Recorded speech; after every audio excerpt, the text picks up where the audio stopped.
শহরে ব্যস্ত জীবনের ক্লান্তি পুষিয়ে নিতে ছুটির দিনে একটু বেশি ঘুম, এই অভ্যাসটি প্রায় সবারই পরিচিত।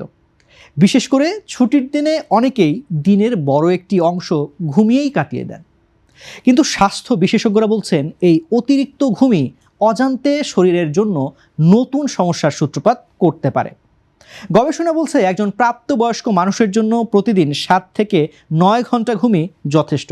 যুক্তরাষ্ট্রের ন্যাশনাল স্লিপ ফাউন্ডেশনের সাম্প্রতিক পর্যবেক্ষণ অনুযায়ী মস্তিষ্কের স্বাভাবিক কার্যকারিতা বজায় রাখতে অন্তত 7 ঘন্টা ঘুমকে আদর্শ হিসেবে ধরা হয়। এর বেশি সময় ধরে নিয়মিত ঘুমালে শরীরের স্বাভাবিক জৈবিক ছন্দ বা বডি ক্লকের উপর নেতিবাচক প্রভাব পড়তে শুরু করে। চিকিৎসকদের মতে প্রয়োজনের চেয়ে বেশি ঘুমানো প্রথমে আরামদায়ক মনে হলেও দীর্ঘমেয়াদে তা শারীরিক ও মানসিক উভয় দিকেই প্রভাব ফেলে। অতিরিক্ত ঘুমের সঙ্গে অবসাদ, বিষণ্ণতা, মানসিক অস্থিরতা, শরীর জুড়ে ব্যথা, এমনকি প্রযোজন ক্ষমতা হ্রাসের মতো সমস্যার সম্পর্ক পাওয়া গেছে বিভিন্ন গবেষণায়। পাশাপাশি স্থূলতা, ডায়াবেটিস এবং হৃদরোগের ঝুঁকিও বেড়ে যেতে পারে।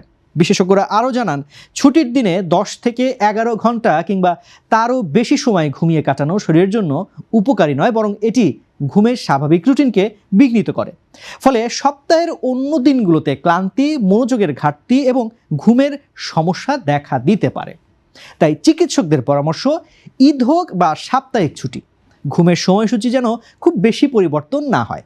প্রতিদিন নির্দিষ্ট সময়ে ঘুমানো এবং নির্দিষ্ট সময়ে জেগে ওঠার অভ্যাসই সুস্থ থাকার অন্যতম শর্ত। নিজের অজান্তেই শরীরকে ঝুঁকির দিকে ঠেলে না দিয়ে বরং ছুটির সময়টুকু কাজে লাগানো যেতে পারে পরিবার ও প্রিয়জনদের সঙ্গে সময় কাটিয়ে। নিয়মিত ও পরিমিত ঘুমই পারে শরীর ও মন দুইকেই রাখতে সতেজ ও কর্মক্ষম।